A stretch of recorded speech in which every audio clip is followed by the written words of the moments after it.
All Hit Radio.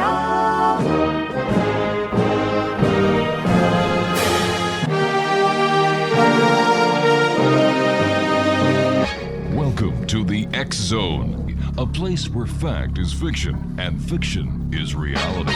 Now, here's your host, Rob McConnell.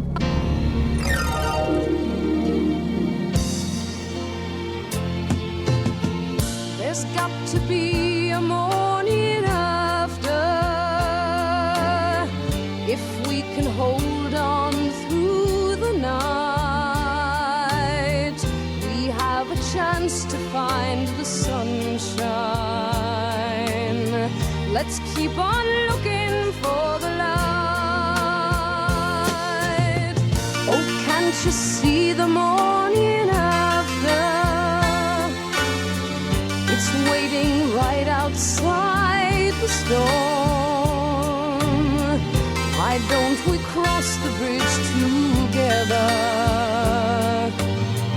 and find the place that's safe and warm? It's not too late. And welcome one and all to the X Zone. I am Rob McConnell, and for the next 4 hours, I'm your host and your guide as together we cross this time-space continuum to a place that I call the X Zone. It's a place where people dare to believe and dare to be heard. It's a place where fact is fiction and fiction is reality. And the X Zone comes to you Monday through Friday from 10 p.m. Eastern until 2 a.m. Eastern, right here on the X Zone Broadcast Network.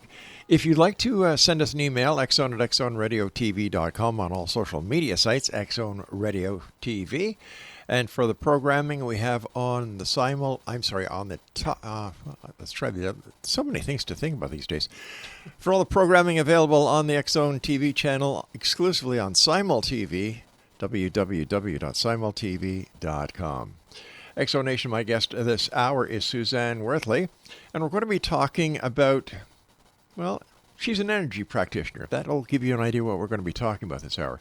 She's been a full-time quantum engineer, energy healing practitioner since 2008. She's been a presenter, instructor, and mentor since 2010, offering energy-based presentation through her own events and classes, retreats and tours, conferences, series, community education, college course, instruction, and online training. Wow.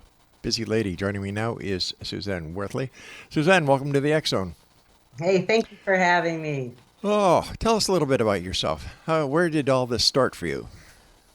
That sounds like a mouthful when you said all of that, doesn't it? Yeah.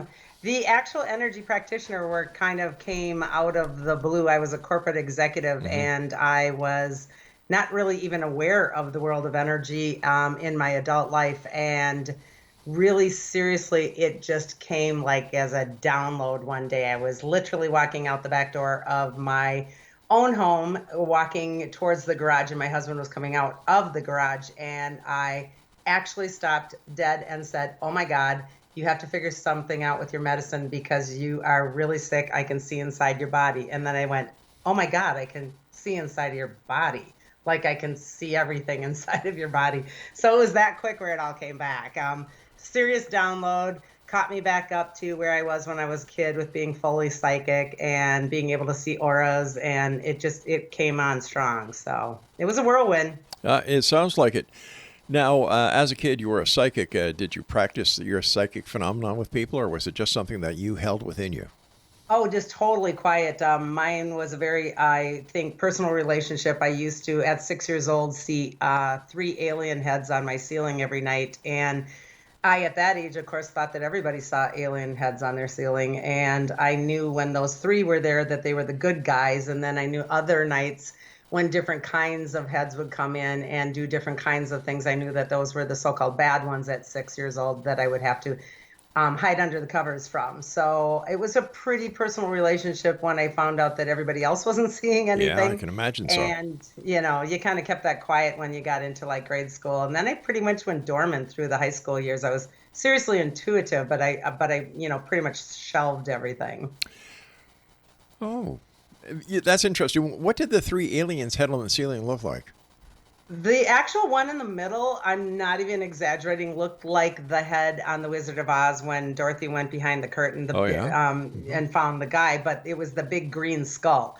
the huge, big, forward-looking green skull, and he had a green hue.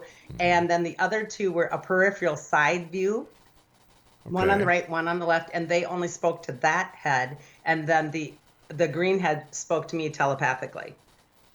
And how long did this last?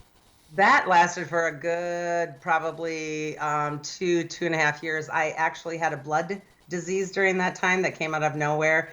And I was being told, or my family was being told by the medical field that I had some kind of a disease. They didn't know what it was. They went through everything under the sun, from mono to leukemia to everything. I was dragged into the hospital, several times a week for blood testing and all kinds of things, and pretty ill in first grade.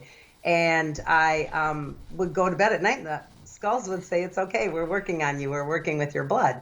And so I was never scared, and I would sit at the top of the steps hearing my family downstairs, especially my parents at night, crying, being so scared that I was going to die. So it was a very confusing time for me, because I was very calm and fine inside, knowing that I was okay. And even at that age, I would astral project. Even in the hospital, I would be having my blood taken, and I would project out into the hallway and monitor and listen to the nurses and the staff saying, "Oh, it's so sad, that little girl's going to die." And I'm like, "Wow, somebody's going to die." And then I'm like, "Oh gosh, I think they think I'm going to die."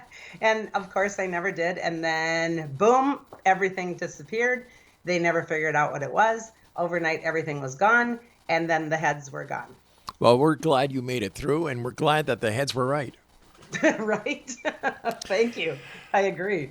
Well, what exactly is an energy practitioner, and how long have you done it for, and what is it you actually do?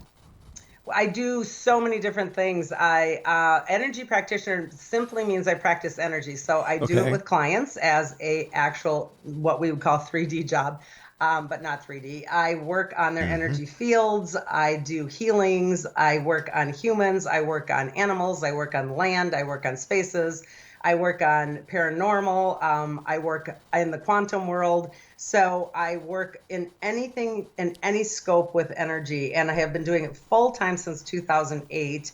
Prior to that, I was still corporate. So I was balancing it for about another 4 years while I was doing a so-called 3D job. And so, yeah, it's been going on for that long full time. Now, you consider yourself to be a quantum worker. How is your style different from other energy healers and energy workers? It is just that, first of all, energy is energy, and no one is better or not as good as. It's all just source energy. It just depends on the modality and the way that your energy works. Okay. I actually am a full telepath. I never use my hands. I don't do like a Reiki practice. I don't do anything with hands-on healing. I'm fully telepathic. And so I work in the grids, or the hologram of a person. So I go into what would be known as their blueprint coding. And I work with things like sacred geometry. I actually put in circuitry. So what I do is I actually go and adjust the blueprint of the person or the place or the thing. And I do circuitry and coding with light, color, and sound. How did being a psychic at such a young age affect your life as a mature, grown-up lady?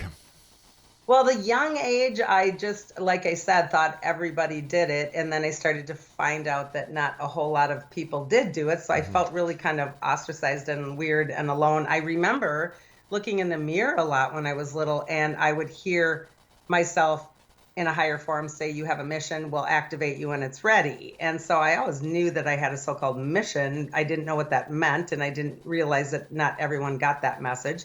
And a lot of times I stared at myself in the mirror wondering why I was wearing the so-called outfit that I was wearing, meaning my physical form. It confused me a lot. So, I when I was small, it didn't really apply a whole lot. When I was older and an adult, especially in my career, I was a corporate executive that did like international huge events. And I was even quantum back then, I realized, because I could run and see my whole entire, 10-day program in my head.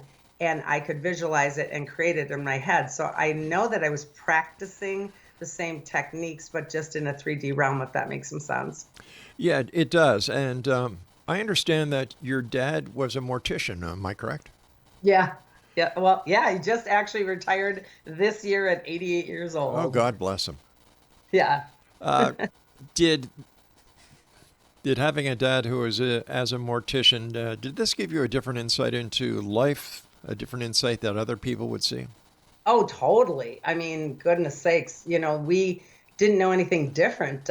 Saturdays, piano lessons at the church across the street from our funeral home meant that all of the kids would hang out in the funeral home when it wasn't your turn yet. And for us to see, dead people was a normal thing. And so for us to understand that this was a part of life and a part of reality, whatever your dad talked about over the dinner table, we talked about death and dying. So I went through my life with a totally different perspective on the whole death process, and that it was normal and it was never scary. And as I aged and got more and more into energy work, going into hospice and death and dying work was a natural organic progression for me because that was my norm. And so I became a hospice volunteer many, many years ago, and I only do vigil, which means I only work with the people when they are at the end of life, when they're not having, for example, conversation. It's when I help them to actually shut down their actual auric fields and their chakra system, etc. And I help them ease into the death process differently. And that was very, very organic because of what I grew up with, and giving me a different perspective on not only the idea of death, but all right, I'm going to let you take a breath here because I've got to take a commercial break, so please stand by. Exo Nation, our guest this hour is Suzanne Worthley, and if you'd like to find out more about Suzanne, visit her website, www.sworthley.com, and that's SWORTHLEY.com. This is Rob McConnell, still battling that darn cold that I picked up, 2-3 weeks ago now? I heard my tape last night from last night's show, and I certainly don't sound like myself. Yeah, just got to keep on taking that Vicks, and let me see, what else do they have me on? Oh, Benadryl. Yeah, there you go. We'll be back on the other side of this break. Don't go away. Safe and warm. It's not too late. We should be.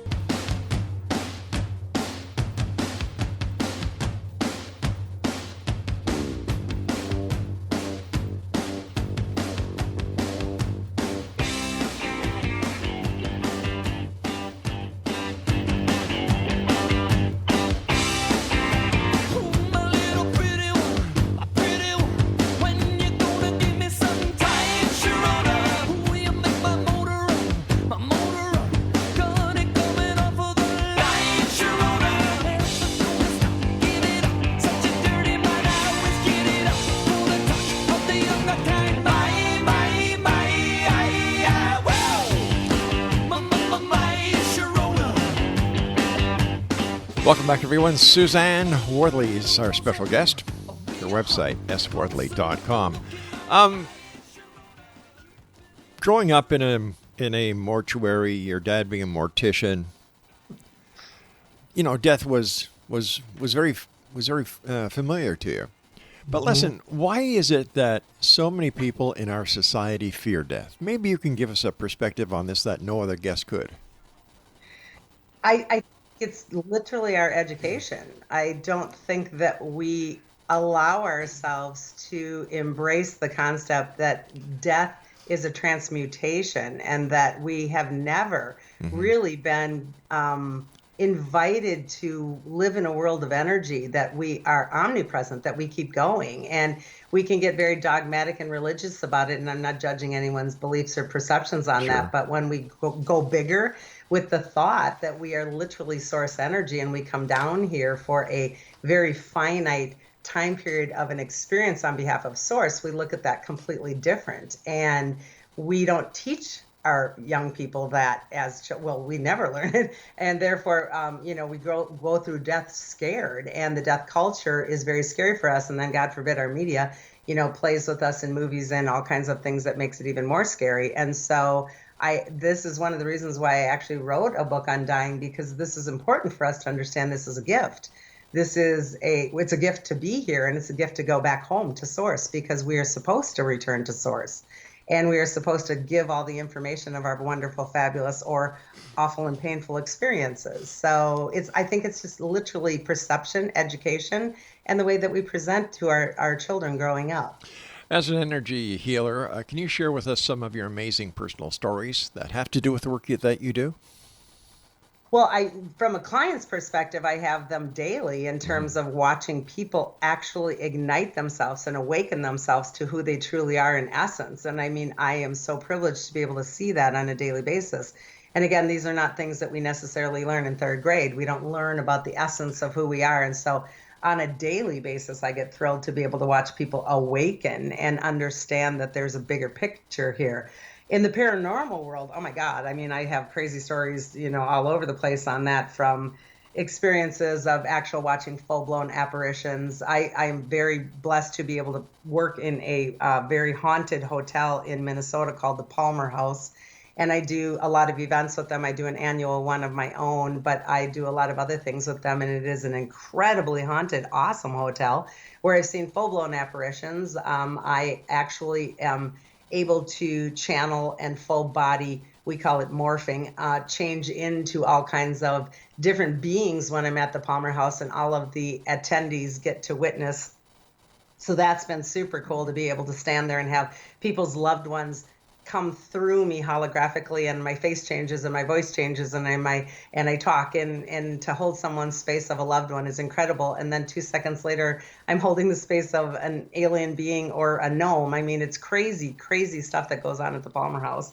So those stories are just never ending. I have had amazing experiences in Peru. I go every year to Peru. This one, not so much because of COVID, sadly, but I've been there for 7 years running my own spiritual tours, and I have had really incredible experiences where spirit puts what we would call geometrics in me, which is coding again, and I will bring these two places and sacred places in Peru, and I'm almost used like a flash drive of sorts to transfer information from the cosmos into the earth, or the earth into the cosmos, and I do it with these incredible shamans. And we've had like experiences where you go into, literally suck into a rock in a vortex and see amazing, incredible things. And so, yeah, I mean, it's nutty. I mean, I've done all kinds of things, and I work a lot on ship, etheric ship, because I have a real alien galactic energy field, and I do a lot of work on ship too. So that's pretty nutty stuff. So yeah, it depends on the day,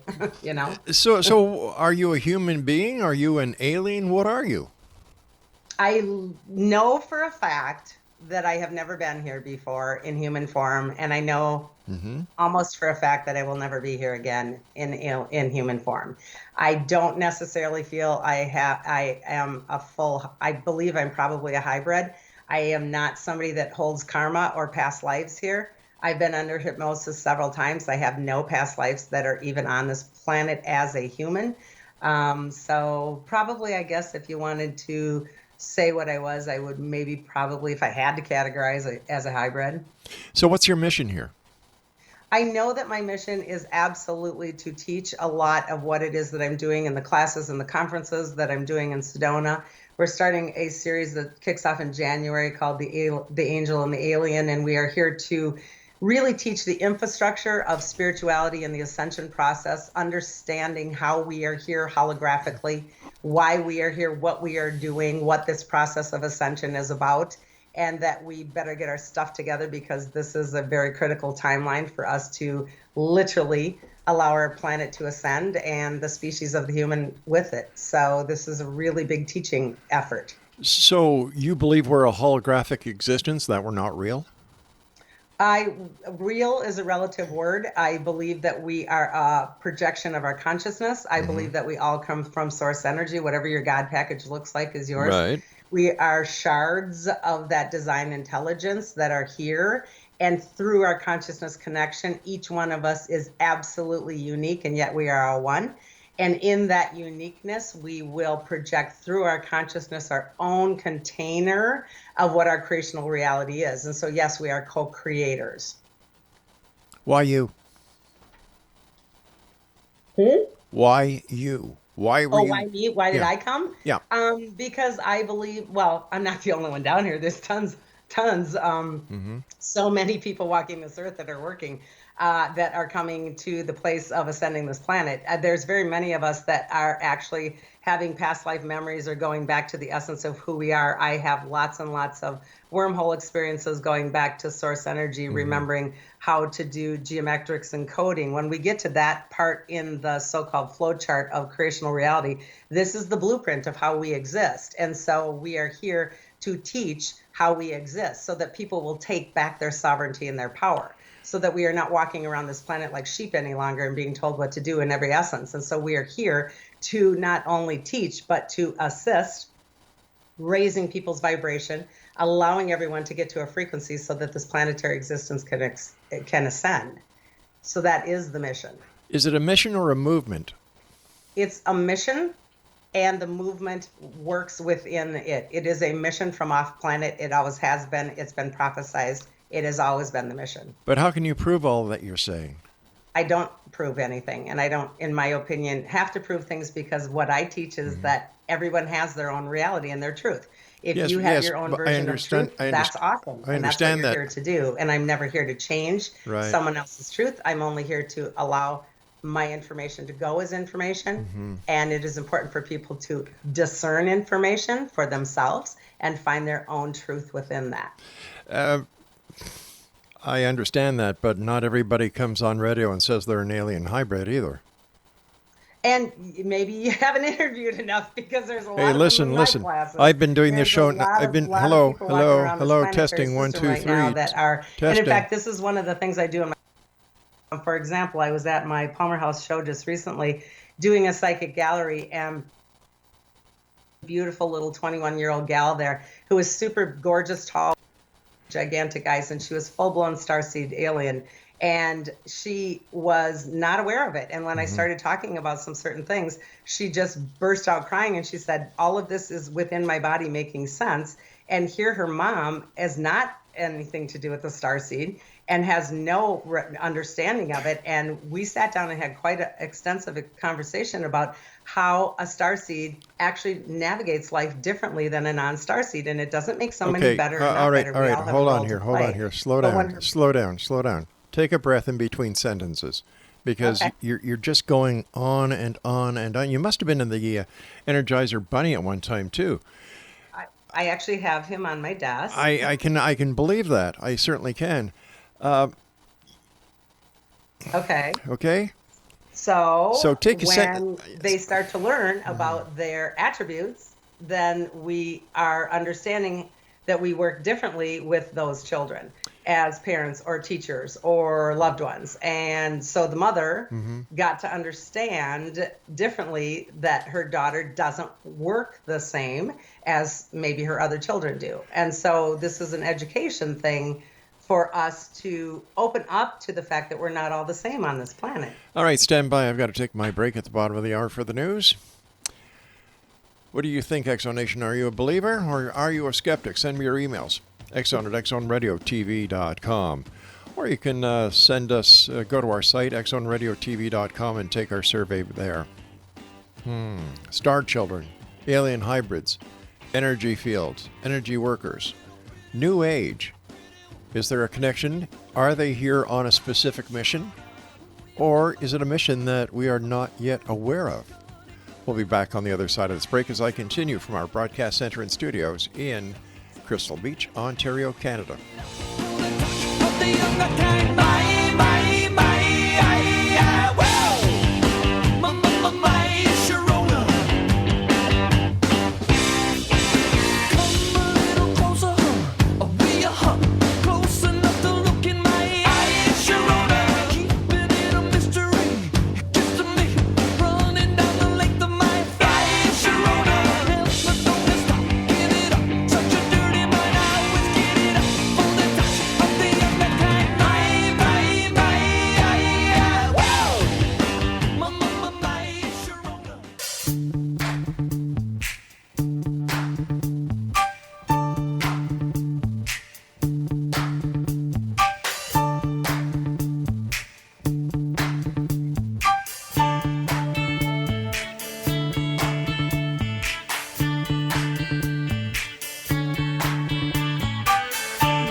Explanation, Suzanne Worthley is our guest.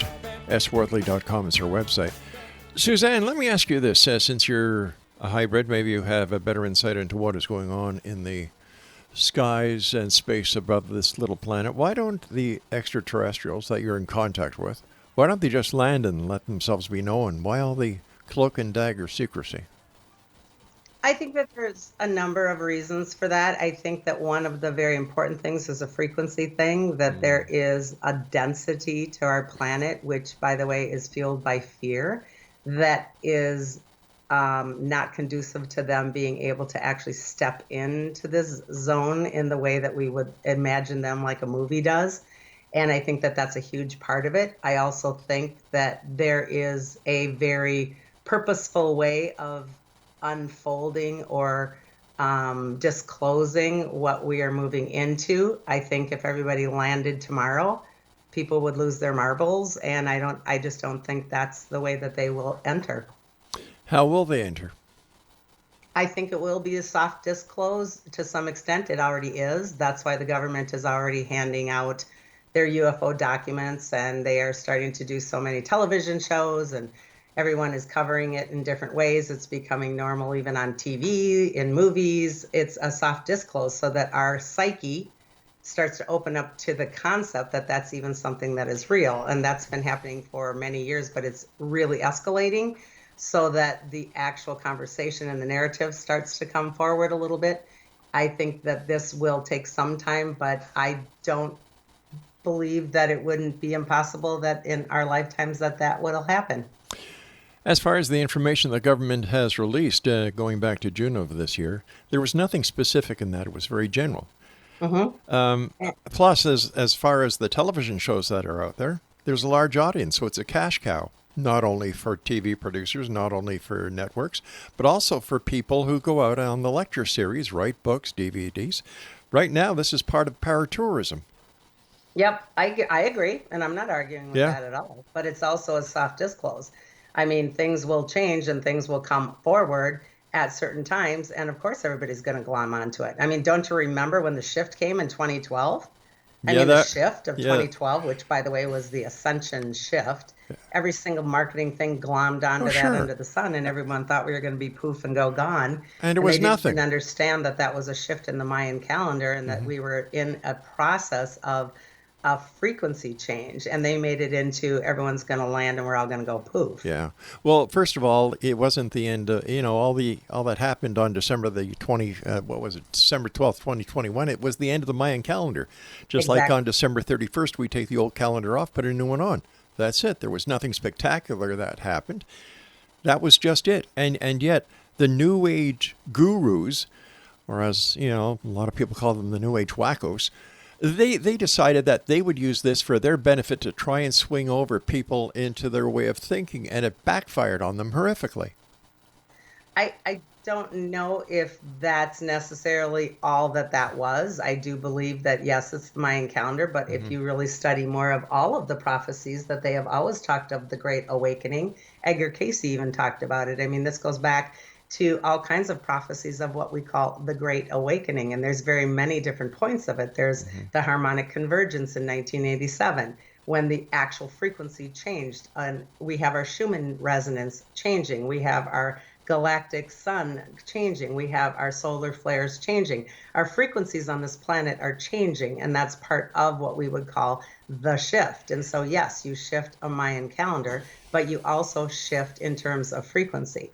When we shift in terms of frequency, we are opening up the ability to different planes of existence. And this is why a lot of the paranormal or the psychic world is opening up, because planes of existence are being able to be accessed differently if you have the capability how to do that. Isn't it also possible it could just be that society is looking for something new, something exciting, something that doesn't fit the norm, and all this talk about frequency, quantum, different dimensions, different universes. This is exciting. Hey, let's try this. Maybe it has nothing to do with frequencies, except maybe because of the lack of recorded history in certain aspects, that these are natural occurring phenomena that just were never recorded. And now, because of the advances in science, we can record them. We can better understand them. Maybe And this is just natural. Maybe so. And Yeah. I'm not saying that anything's right, and I'm not saying that anything's wrong, because there's just as much information on both sides of the coin on anything you want to find out there. So you, if you choose, can dig and dig and dig and find all kinds of things on the positive and as many on the negative with almost any subject out there. So this is why the actual movement, if you want to call it that, which you said earlier, the movement is a movement into sovereignty and freedom and understanding that each individual comes down here for an experience, but they are birthright embedded with that experience of their own truth. And we have not lived like that as a civilization. Our truth is handed to us. Our truth is educated to us. Our truth is hammered into us on news. Our truth is something that the shift and the movement is encouraging people to go within and find what resonates. So if you think something is not something, go for it. That's awesome. Sure. That's your truth. That's your perspective. But be very clear that that background of belief systems is driving what you perceive as truth. So if you are only taking it at face value without digging into your belief systems and discerning if that is a truth for truth, or if it is a truth because I was told it's a truth, that's two different things. It almost sounds like a cult. Wow, okay. I don't really see it that way, but you certainly have the right to say that. Yeah, but what do you take a stand on? I don't take a stand on much of anything. I actually stand pretty neutral. So you're kind of one side or the other on politics. I don't care about a whole lot of this or that, because the basic reality is that we are in a dualistic reality here. Everything has a this for that. We have laws of the universe. We have duality. We have cause and effect. We have all kinds of laws of vibration. We have all kinds of laws of karma, laws of attraction. Those are the things that I take a stand on, because those are the energetic laws. When it comes down to 3D stuff, I don't really care so much. I'm pretty neutral. So why do you do what you do in a 3D world? Because the 3D world is shifting to a 5D existence. Says who? If you believe in what you're thinking is maybe a cult mentality, in my belief, it is an ascension mentality that the frequency is going from a unified. The unification of 5D frequency is raising above. We're all one. We're remembering the law of one. It's the very first law of the universe. And we're understanding that, yes, we are all individual, but in terms of higher source, we are all one. And when we remember that, these are ancient mysteries. This is stuff that's been around since the beginning of time. It isn't new. That's why I love when they call it New Age. When you were talking there, I had visions of the Heaven's Gate people and Applewhite, who was basically saying the same thing. You know, let's hold hand, kumbaya, let's get a better tomorrow because the one that we're in here sucks. The mothership is going to beam us aboard, Scotty. Oh no, and no, I will challenge that. No one is waiting for the mothership to save us. If you really are studying the law of ascension and the law of one, you are supposed to be saving yourself, if you want to look at the word supposed to be. Yeah. There is no saving happening. We create our reality. We've created all of the stuff that we're in. We create it every second of every second. We create our timeline, reality, and existence because we're that strong and powerful as not just a individual, but a unified force of consciousness. All right, so hold on here. So if I understand it correct, you are a holograph, I am a holograph, and yet you and I are talking in a three-dimensional world using three-dimensional world technology, and yet we can communicate. How come we can do this if we're holographs? The perception of how your reality is created in manner comes through your consciousness in a holographic way. It does become matter. We are in a 3D existence, which is matter. We touch things, we see things, we have sound, we have cycles, we have seasons. So you are in a 3D existence, but your creational reality is in all planes of existence. But you can't prove any of that. I don't have to prove that for my own reality. If you want proof, then you get to, if you choose to, go find proof for it or against it. And yet you teach this to other people, so are you swaying their way of looking at life? to a life that seems euphoric? I don't believe, first of all, that life is euphoric. First of all, I don't understand where that's coming in, but I don't sway anyone. My job is to stay neutral. I say, if you choose about 1 million times a day to not only everyone I encounter, including you, and or anyone I teach or anyone I work with, because you get to choose. All right, stand by. We've got to choose take for you. our final break. When we come back, wow, we're going to be wrapping up this hour here in the X Zone with yours truly, Rob McConnell, from our broadcast center and studios, I believe. If I don't come back, that's because the mothership came and got me, and, well, I'll have Scotty beam you back a note. Pushing down on me, pressing down on you. No man has fallen under pressure. The burns are building down, splits your family in two, puts people on streets. Eat it up, eat it up. It's the terror of knowing what this world is about. Hello and welcome to the Mental Health Hotline. If you are obsessive compulsive, press 1 repeatedly. If you are codependent, ask someone to press 2 for you. If you have multiple personalities, press 3, 4, 5, and 6. If you are paranoid, we know what you are and what you want. Stay on the line and we'll trace your call. If you're delusional, press 7 and your call will be transferred to the mothership. If you are schizophrenic, listen carefully and a small voice will tell you which number to press. If you are depressive, it doesn't matter which number you press, no one will answer you. If you are dyslexic, press 69696969. If you have a nervous disorder, please fidget with the hash key until the beep. After the beep, please wait for the beep. If you have a short-term memory loss, please try your call again later. And if you have low self-esteem, hang up. All our operators are too busy to talk to you.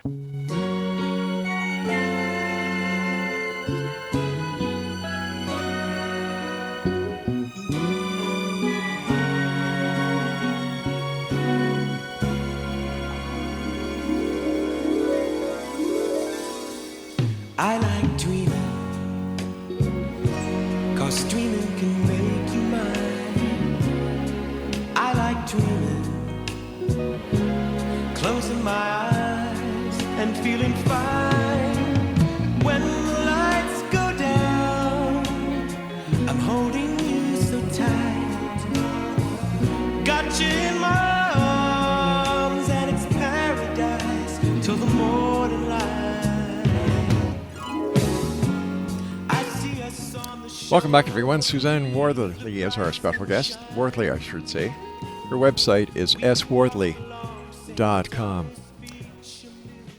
I'm trying to imagine the life as you see it, where we're in a time of ascension. All these changes are happening. Should we not be seeing positive results on a daily basis if this is happening? I think it depends on your perspective again. If you're looking through the eyes of fear, you're seeing negative results. And if you're looking through the eyes of love, you're seeing positive. That said, everything that has been created for eons that is in not so great structures, negative structures, fear-based structures, those are falling because they need to fall. There are all kinds of so-called boxes that we live in, from education to medicine to religion to whatever box you want to feel yourself stuck in, fear-based box. Those are completely dismantling. So you can see that dismantle as something that's horrible and awful and scary, or you can perceive that as the going through the process of undoing to move forward. It depends on your perception. Well, I've got a very positive outlook on life. And yet, from what you've been saying for nearly the last 45 minutes, the world should be in a better place. And if it's not, then what you've been saying isn't happening. For example, we still have wars, we still have diseases, we still have the hungry. Everything is going to hell in a handbasket. And yet, again, that's many people's perception. And remember, oh, come on. Every single individual that's having that perception is driving that into the collective consciousness perception. Right. And so that doesn't behoove any movement forward either. So each Gotcha. individual person, Cause and effect. each individual person is responsible to clean up their own house first. All And right, we're well, let not me ask you taught this. that. Let me ask We're you this. taught All to right, go hold on fix here. Hold on. everything. Do me a favor. Give me short answers. Okay, but Because I'd like to get a word in here sometimes, too. You know, I understand that you're very passionate about what you do, and I admire that in people. I really do. But if this movement is so great and so many people are coming on board with this new way of thinking about the ascension and so on, how come they're not making a difference? Is it because they perceive their own existence and their own world, and the rest of us, well, you know, too bad for you guys. I don't understand what you just said. All right, let me try it again. You were saying that I asked you about how come things are not looking better in the world, and you said, well, it's a matter of perception. Right or wrong? In my opinion. In your opinion, of course. In your opinion, am I correct?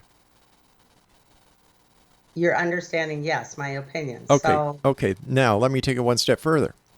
Based on your opinion, with all these people who are having the awakening and seeing that we are changing from a 3D perception to a 5D perception, and that the ascension is in place and everything is reporting back to the source, should we not see things differently? Should we not see war decreasing? Should we not see the plight of humanity around the world getting better? Should we not see positive results, even in the world where people like myself do not agree or understand your way of thinking when it comes to the 3D versus 5D? How come we're not seeing any changes on this side of the coin?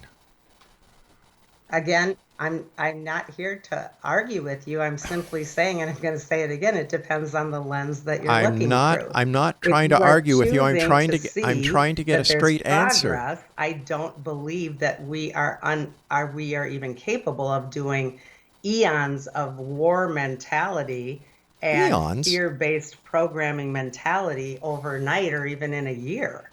I mean, you're talking lots and lots and lots of years of the human being basically being told what their reality is, being told do this, do that, having our beliefs handed to us. This is a change of perspective for people. All right, so let me ask you this. You're driving your car.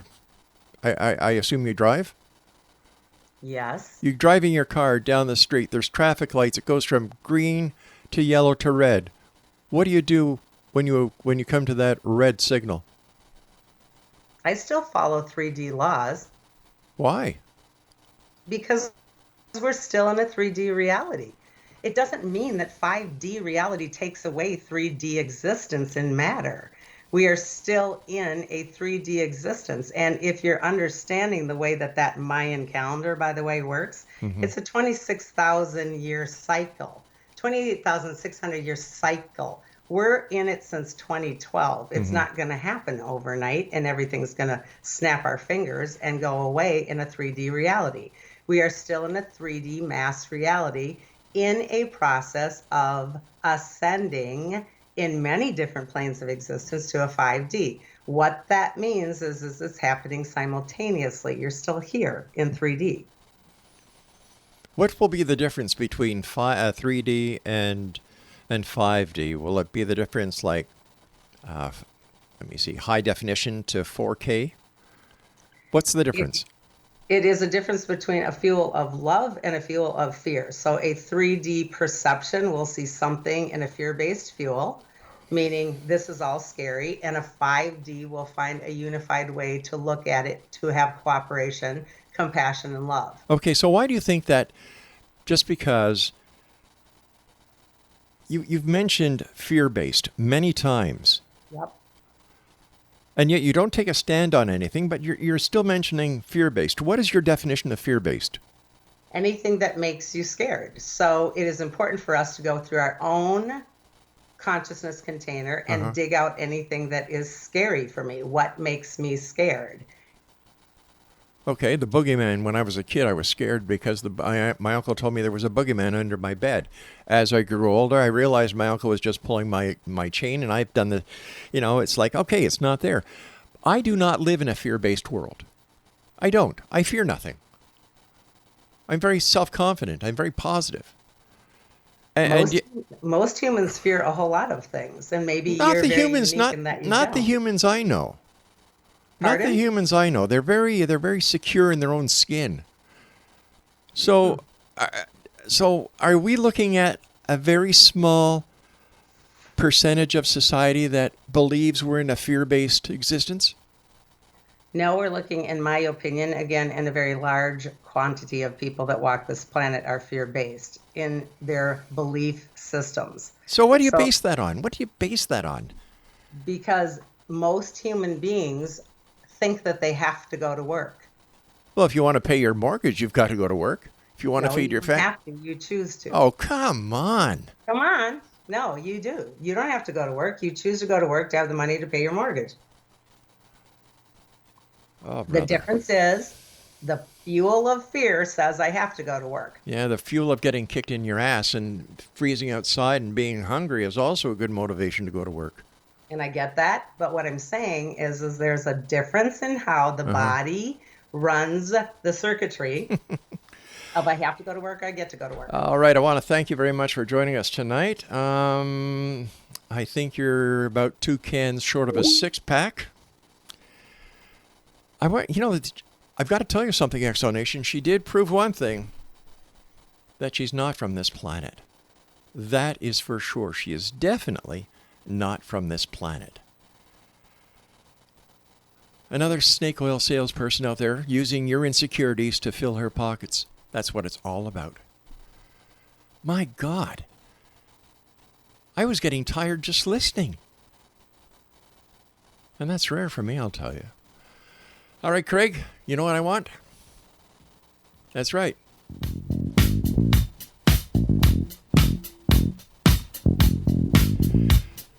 Yeah, another one bites the dust. I hope we've opened your eyes, Exonation. People like this are out there to take you and every penny you've got by talking to you about the fear that you're in, that I will bet you never knew you existed in that, in her opinion, that world of fear. A lot of opinions, but she never came and said anything that was concrete, in my opinion. We'll be back, don't go away. Another one bites the dust, and another one gone, and another one gone. Another one bites the dust, hey, hey, I'm gonna get you.